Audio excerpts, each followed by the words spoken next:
Few names in the music business have carried as much weight and cultural impact as EMI.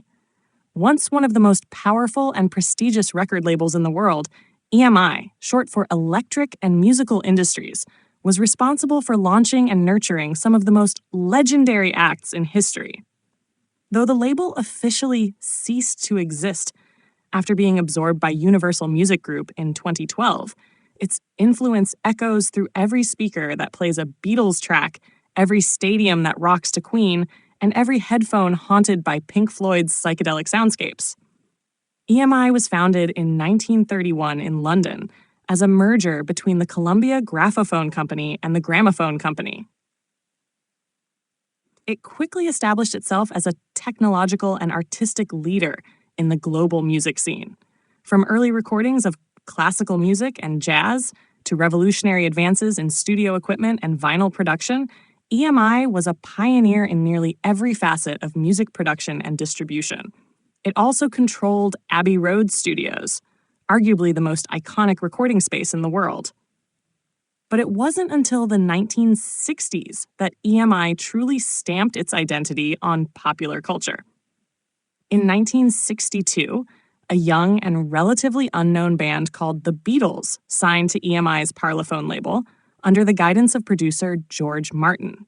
The partnership between Martin and the Fab Four became one of the most fruitful in music history, resulting in groundbreaking albums like Revolver, Sgt. Pepper's Lonely Hearts Club Band, and Abbey Road.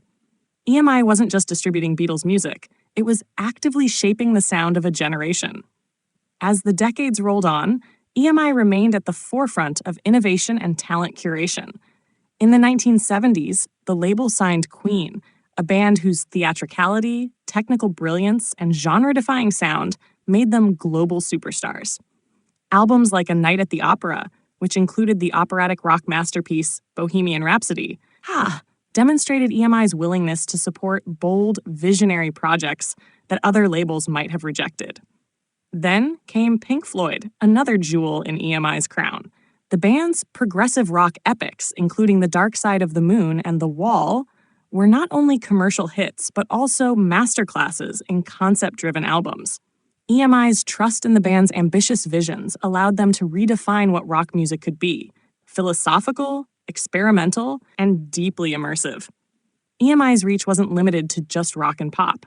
It signed and supported artists across a spectrum of genres, including electronic, R&B, classical, and hip-hop. Acts like Radiohead, Coldplay, Robbie Williams, and Blur all called EMI home at one point, benefiting from its global infrastructure and artist-friendly approach. The label's reputation was built on more than just distribution. It was about cultivating long-term artistic relationships. Despite its towering reputation, EMI began to falter in the early 2000s, amid mounting debts and the rise of digital disruption. After years of financial turbulence and partial asset sales, EMI was finally broken up and sold in 2012. Universal Music Group absorbed its recorded music division, while Sony took over its publishing arm. The EMI brand was largely retired, though its catalog and legacy remain very much alive under UMG's stewardship. Though EMI no longer exists as a functioning label, its spirit lives on in the timeless records it created and the artists it helped elevate to immortality. From Abbey Road to stadium stages, from vinyl to streaming, EMI wasn't just a label, it was a cornerstone of modern music history.